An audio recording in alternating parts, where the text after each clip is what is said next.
रास्ता बदल लगलही कौन बात पड़ के जानू कर छगुमान सुनई है गजान बदल ले ईमान सुनई है गजान बदल ले ईमान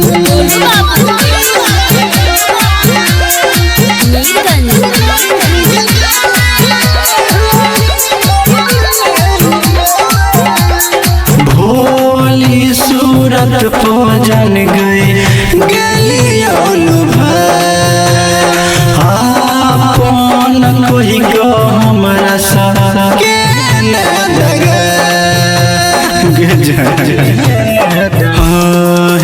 गई भोली सूरत पो जन गए आपन कोई को हमरा सके कोसै छी अपन तकदीर के सहे छी अकेले पीर के घुट घुट के गजिए छी दर्द जहर के पिए छी साचो दिल से चाहत रहियो जानो भगवान जानो भगवान सुनई है गजान बदल ले ईमान सुनई है गजान बदल ले ईमान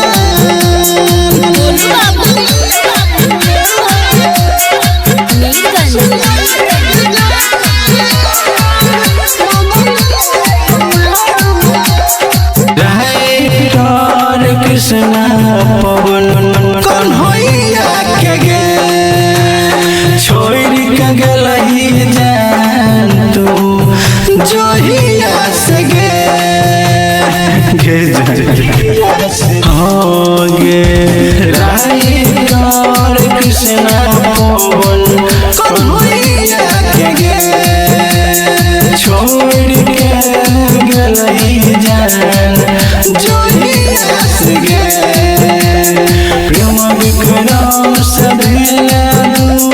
दोसर के नाम कर मसदूर देखल हमर सब सपना कदे न जाग चकना चोर आगिया में जरा दिलही हमर याद में